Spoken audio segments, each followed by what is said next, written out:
नमस्कार, मेरा नाम हिमांशु धवन और प्रोस्टेटामेगाली में हम बार बार ये चीज़ें देखते हैं कि वहाँ पर इन्फ्लेमेशन बढ़ती है, ठीक है, और फिर वो आपको ट्रबल देती है। अब इन्फ्लेमेशन बढ़ती क्यों है? क्योंकि हर कोई बताता है इन्फ्लेमेशन बढ़ी है, उसको ठीक कर लो, उसको ठीक कर लो। अब इन्फ्लेमेशन को बढ़ाती जो चीज़ें हैं वो हमारे लिए एक तरीके की कॉज का काम करती हैं। कॉज का मतलब कि कारण है वो हमारे लिए। तो उन कारणों को हमने थोड़ा सा अवॉइड करना है। जैसे कि हमारे को यूरिन क्या एक डिस्टर्बेंस देखने को मिलता है। हम कभी कभार अपना यूरिन रोकने वाली प्रॉब्लम से फेस कर ही रहे होते हैं। तो अगर आप भी कुछ ऐसा करते हो जिसकी वजह से इम्पैक्ट मिलता है ब्लैडर का प्रोस्टेट ग्लैंड पे, तो वो इन्फ्लेमेशन की तरफ बढ़ता है।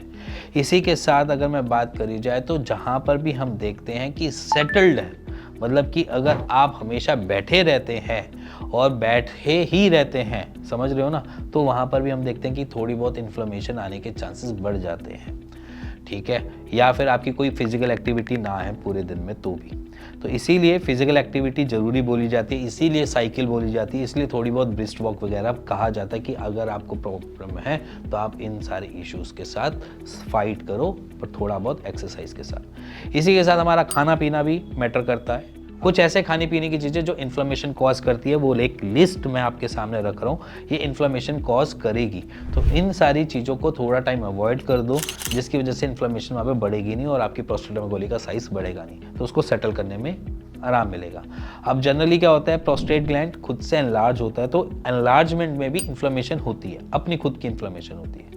तो उसमें क्या होता है कि कभी आप वो देखना कि सेटल हो जाती है, कभी कभार में वो कुछ परेशानी ही नहीं दे रहा होता और कभी कभार एकदम से ट्रबल देना चालू कर देता है। ये नॉर्मली जनरली देखा जाता है, बट अगर आप उसको सेटल करना चाहते हो तो उसको धीरे धीरे करके सेटल कर सकते हो। बस आपने खाना क्या है कि ज़्यादा से ज़्यादा सिट्रस फ्रूट को लेना, इनटेक करना। इसके साथ आपने थोड़ा सा घूमना फिरना, मज़े करना, स्ट्रेस लेवल को बढ़ने नहीं देना। इसी के साथ भागो, थोड़ा सा कूदो, कुछ भी हो जाए कोई दिक्कत नहीं है, बट आपने करना। यूरिन को टाइमली पास करते रहना, जिससे वहाँ की ब्लैडर पे लोड ना पड़े, और अपनी चीज़ों को थोड़ा सा सेटल फुल रखना।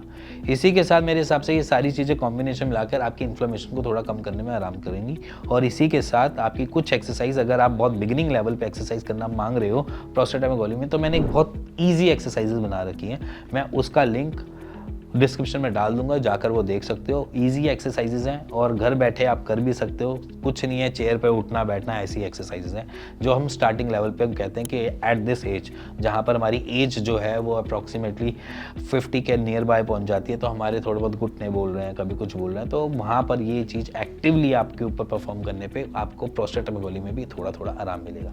इसी के साथ मिलेंगे नेक्स्ट वीडियो, तब तक goodbye and take care.